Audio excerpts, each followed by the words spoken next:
नमस्कार। Any money channel में आप सबका तहे दिल से स्वागत है। तो आज है 27 फरवरी। तो आज के दिन के बारे में चर्चा कर लेते हैं। 27 फरवरी 1922 में अमेरिकी सुप्रीम कोर्ट ने सर्वसम्मति से संविधान में 19वें संशोधन को बरकरार रखा, जिसमें महिलाओं को वोट देने का अधिकार मिला। दूसरा फैक्ट यह है कि 27 फरवरी को भारत के इतिहास में एक काला दिन भी माना जाता है। 23 साल पहले गुजरात में गोधरा ट्रेन में आगजनी की घटना को देश ने भय और अविश्वास से साथ खड़ा देखा था। इस घटना में न केवल दर्जनों लोग मारे गए थे, बल्कि देश में सबसे भयानक सांप्रदायिक दंगों में से एक भी भड़क गया था। ये जो गोधरा ट्रेन हत्याकांड है, केस इतना ज़्यादा था और इस केस पर मूवी भी बन चुकी है, तो ज़रूर देखिए अगर आपको समय मिले। तो चलिए करंट अफेयर के बारे में चर्चा कर लेते हैं। पहला क्वेश्चन है, recently which country has declared 25 February as military martyrdom day. हाल ही में किस देश ने 25 फरवरी को सैन्य शहादत दिवस घोषित किया है? ए अज़रबैजान ने, बी अफगानिस्तान ने, सी बांग्लादेश ने या डी ईरान ने। तो इसका सही आंसर है सी बांग्लादेश ने। बांग्लादेश में अभी कुछ पिछले बीते दिनों में काफ़ी उथल पुथल मची रही है। वहाँ के जो सीएम थे उनको हमारे भारत में आके शरण भी लेना पड़ा। फिलहाल अभी की जो करंट है वो है, Bangladesh has declared 25 February as military martyrdom day in honour its armed force personnel. Bangladesh ने अपने सशस्त्र बलों के शहीदों को सम्मान देने के लिए 25 फरवरी को सैन्य शहादत दिवस घोषित किया है। दूसरा क्वेश्चन है, हाल ही में प्रधानमंत्री किसान सम्मान निधि की 19वीं किश्त किस राज्य से जारी की गई? Recently from which state was the 19th instalment of PM Kisan Samman Nidhi released? A Rajasthan, B Uttar Pradesh, C Bihar या डी पंजाब। तो सही आंसर है C Bihar. PM Modi released 19th instalment of PM Kisan Samman निधि योजना इन Bihar. The 19th installment of PM Kisan was released from Bihar by Prime Minister Narendra Modi. प्रधानमंत्री नरेंद्र मोदी ने बिहार के PM Kisan Samman निधि की 19वीं किश्त जारी की है। तीसरा क्वेश्चन है, where has the first conference of women peacekeeper been organised recently? हाल ही में कहाँ महिला शांति सैनिकों का पहला सम्मेलन आयोजित किया गया? ए हिमाचल प्रदेश, बी महाराष्ट्र, सी गुजरात या डी न्यू दिल्ली। सही उत्तर है डी न्यू दिल्ली में। The first ever conference of women peacekeeper was held in New Delhi to recognize their contribution to peace mission. नई दिल्ली में पहली बार महिला शांति सैनिकों का सम्मेलन आयोजित किया गया ताकि उनके शांति अभियानों में योगदान को सराहा जा सके। महिला शांति सैनिकों का पहला सम्मेलन नई दिल्ली में आयोजित किया गया था। चौथा क्वेश्चन है, according to the International Energy Agency report, at what % rate is India electricity demand expected to increase from 2020 to 2027? अंतर्राष्ट्रीय ऊर्जा एजेंसी रिपोर्ट के अनुसार 2025 से 2027 तक भारत की बिजली की मांग कितने प्रतिशत की दर से बढ़ने का अनुमान है?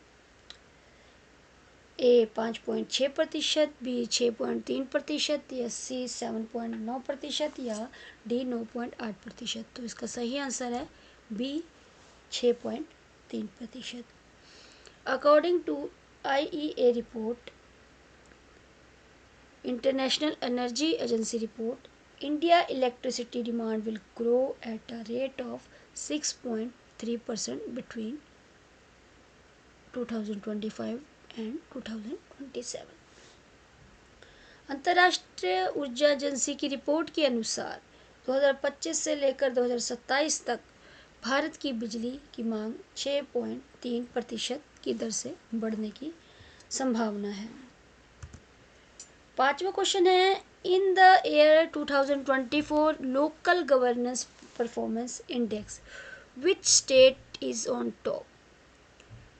वर्ष 2024 स्थानीय शासन प्रदर्शन सूचांक में कौन सा राज्य शीघ्र पर है? A Kerala, B Maharashtra, C Karnataka या डी मध्य प्रदेश। तो इसका सही उत्तर है C Karnataka. Karnataka has topped the 2024 local governance perform index indicating strong governance at the local level. 2024 स्थानीय शासन प्रदर्शन सूचांक में कर्नाटक शीघ्र पर रहा, जो राज्य में मजबूत स्थानीय प्रशासन को दर्शाता है। छठा क्वेश्चन है, भारत रिजर्व बैंक के वित्तीय साक्षरता सप्ताह 2025 का विषय क्या है? What is the theme of RBI financial literacy week 2025? A good financial behaviour your survivor, अच्छा वित्तीय व्यवहार आपको उदार करता, या B start right be financially smart, करो सही शुरुआत बनो वित्तीय स्मार्ट, फाइनेंशियली वाइज प्रोस्पेरियस वुमेन, वित्तीय समझदारी समृद्ध नारी, फाइनेंशियली वाइज प्रोस्पेरियस सिटीजन, वित्तीय समझदारी समृद्ध नागरिक। तो सही आंसर इसका है सी फाइनेंशियली वाइज प्रोस्पेरियस वुमेन, वित्तीय समझदारी समृद्ध नारी। RBI theme for Financial Literacy Week 2025 is Financially Wise, Prosperous Women to Empower Women in Financial Matter। भारतीय रिजर्व बैंक ने 2025 के वित्तीय साक्षरता सप्ताह के विषय में वित्तीय समझदारी समृद्ध नारी रखा है, जिससे महिलाओं को वित्तीय मामलों में सशक्त किया जा सके। और ये कैंपेन 24 से 28 फरवरी तक चलेगा।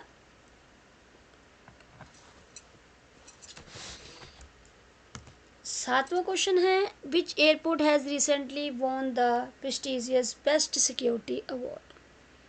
हाल ही में किस हवाई अड्डे ने प्रतिष्ठित सर्वश्रेष्ठ सुरक्षा पुरस्कार जीता?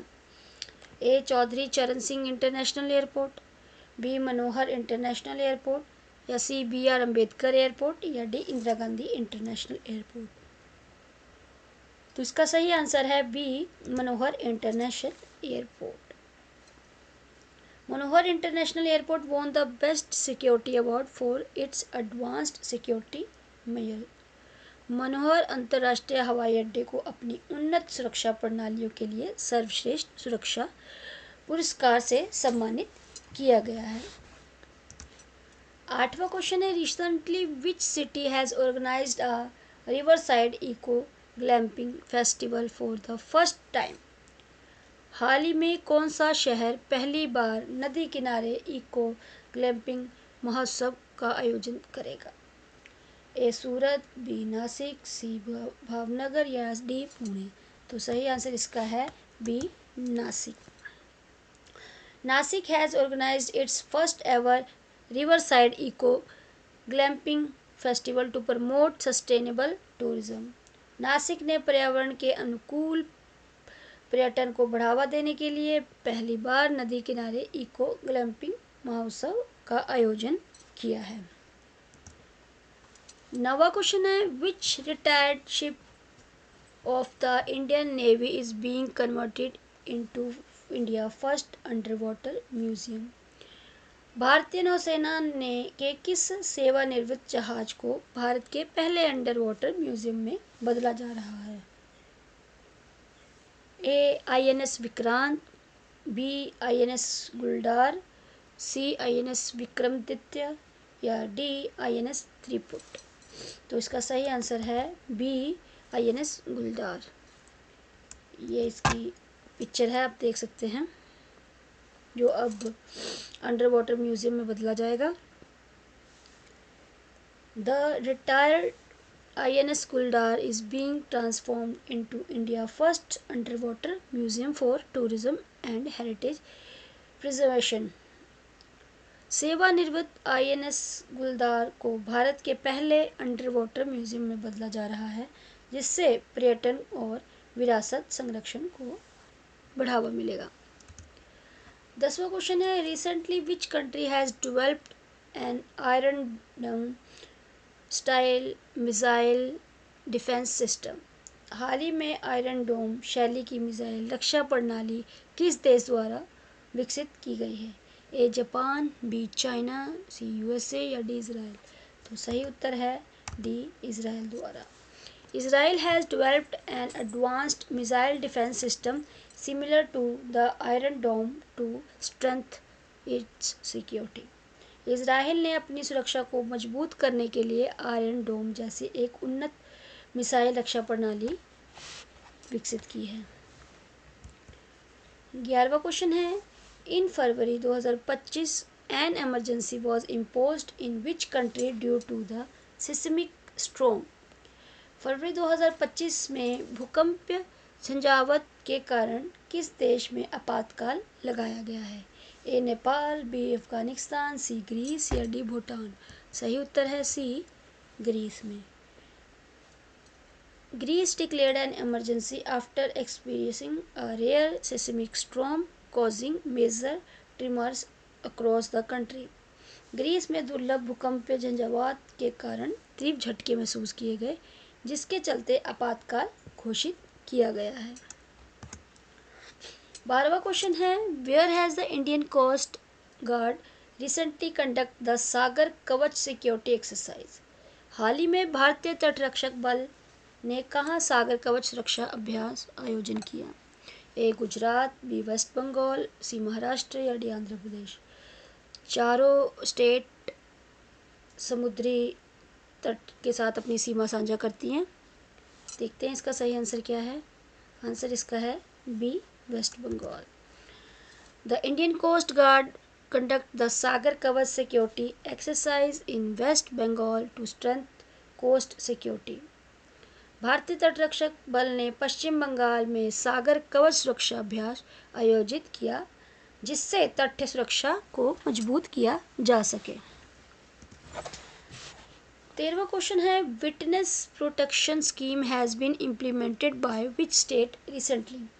हाल ही में किस राज्य द्वारा गवाह संरक्षण योजना लागू की गई? A Uttar Pradesh, B Punjab, C Bihar या डी हरियाणा। तो सही उत्तर इसका है D Haryana. Haryana has implement the witness protection scheme to provide safety to witness in legal case. Haryana ने गवाहों की सुरक्षा सुनिश्चित करने के लिए गवाह संरक्षण योजना लागू की है। 14वां क्वेश्चन है, according to the recent global fire power ranking 2025 which country is the on top in term of defence budget. हाल ही में ग्लोबल फायर पावर रैंकिंग 2025 के अनुसार रक्षा बजट के मामले में कौन सा देश शीर्ष पर है?